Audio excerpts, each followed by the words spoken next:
Hello, I'm Elaine.Bayless, and I'm going to give you a talk that I actually gave at a recent DreamLink networking event, and it's all about boundaries.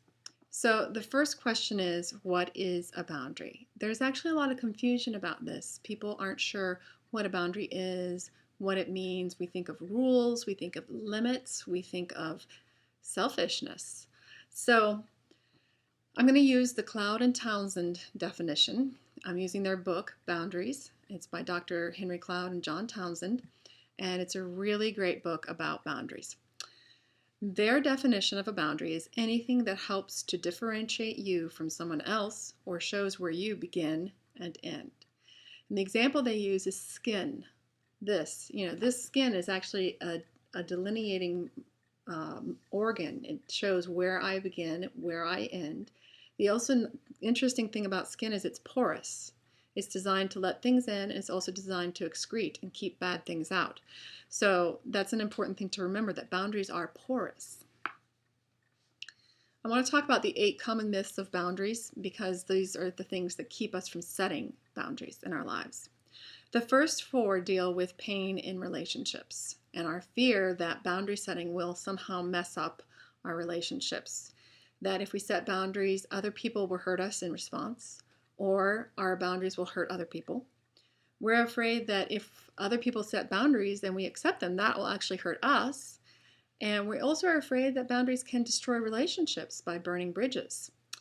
Now, and that's a lot of fear around losing relationship, around pain in relationship. But the simple truth is you will be far more injured and damaged by unhealthy or non-existent boundaries than you ever will be by healthy boundaries. And my clock is chiming.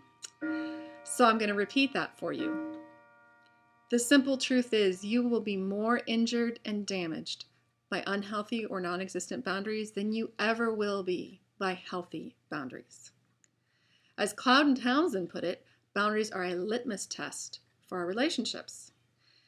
I love this quote. The people in our lives who can respect our boundaries will love our wills, our opinions, our separateness. Those who cannot respect our boundaries are telling us that they don't love our no. They only love our yes, our compliance. Think about that as you're setting boundaries. Resistance to boundaries, anger around boundaries, pain often indicates that you had unhealthy boundaries or that the person you're setting boundaries with has an unhealthy relationship.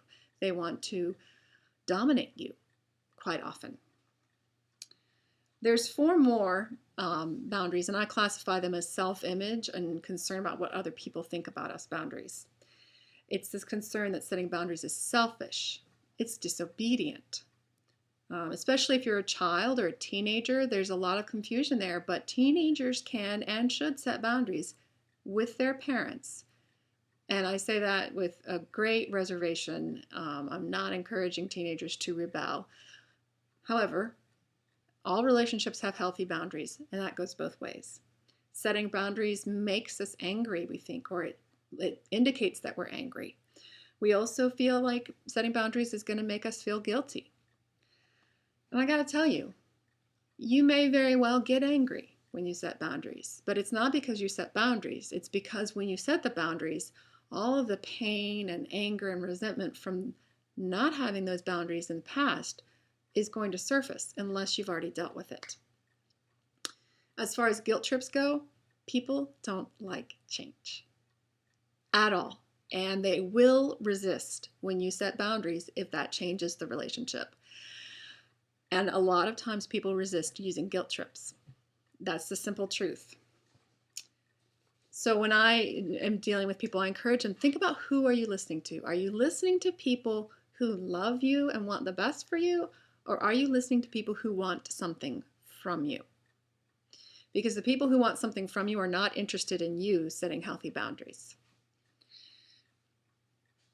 And that gets into the idea of shoulds. We are constantly being bombarded by shoulds in our life. We should honor our in-laws. We should forgive our abusive parents. We should cover at work for our alcoholic friend just once or twice.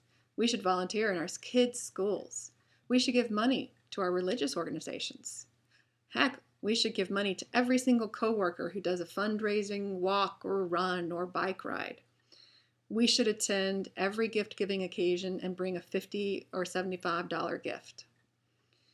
We should invite the entire class to our kids' birthday party, even if they only want us to invite 1 or 2 kids. We should maintain our ideal weight. We should work out. We should always have sex when our partner wants to. Always. Never say no. We should keep our kids happy. We should cook. We should provide a home-cooked healthy meal every day. All these shoulds constantly ringing in our life. I already talked about how Pinterest is this huge area of guilt. Pinterest is shoulding you to death. Forget about Pinterest. I already covered that. So Cloud and Townsend make the point repeatedly that if you are going to adjust your boundaries, you need a loving, supportive community around you to do that. Those are the people who love you, who don't want something from you, or at least they don't want anything from you that you don't have to give, have available to give them. So that's the first thing you need to have in place when you start to do the work of setting boundaries. The second thing you need is a clear understanding of your priorities, because your priorities are what help you to set your boundaries. And this is a hard part because we all kind of have the same big boundaries. When it really boils down to it, our spouse, our family members, our kids, those are our faith. These are the most important things in most people's lives. So it's easy to sit back and say, but I want to be a good mother, so I have to volunteer at my kid's school. That's where we need to actually sit down and start identifying your unique path, your unique set of priorities, your unique primary values, because those are where you start to be able to set the boundaries that differentiate your life from someone else's life.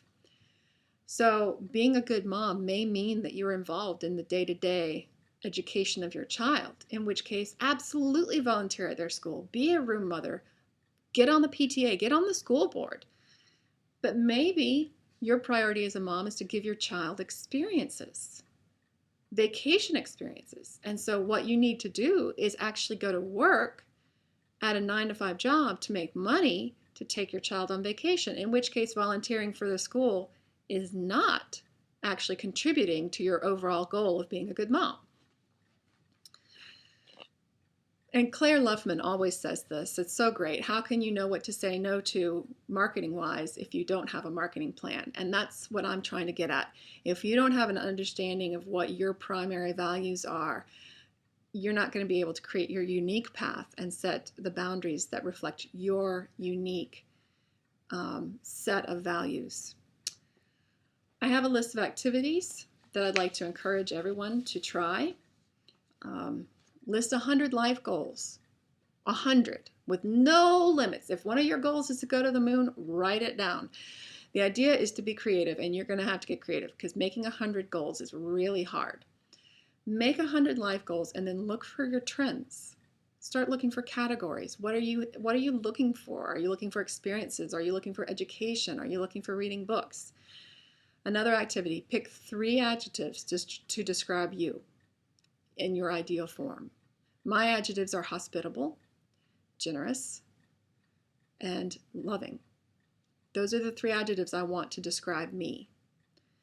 So I think around those terms. You can see my house isn't exactly the neatest thing, but hospitality is important to me, so I do host events here, and I do clean so that I can host events here. Another activity is to write your obituary, assuming that you achieved all of your dreams in your lifetime. Another would be to write down your ideal daily or weekly schedule. I know, for example, that I'm going to need to do something each week to feed the artist side of me. I'm going to need to read a good book, see a movie, be outside. There's any number of things I know I need to do, but I need to do those to feed my inner artist. Then there are questions that you can journal about or discuss with me or anyone else. Questions like, what always gets done in my life with ease and joy? What never gets done without considerable effort? What are you comfortable outsourcing? I am very comfortable outsourcing housework. for example. So it would be very easy for me to just outsource all of the housework of my house. What do you feel qualified to give advice about? I feel qualified to give advice about successful living and about finding a unique path, your own unique path into joy. That's my whole thing. That's my whole business model. What makes you giddy inside? What were your hobbies when you were a child or when you were a young adult? Those hobbies, how you spent that free time is a clue to what you prioritize. So I encourage all of you to spend some time thinking about your unique priorities and your unique goals and values so that you can begin to set really great, effective boundaries.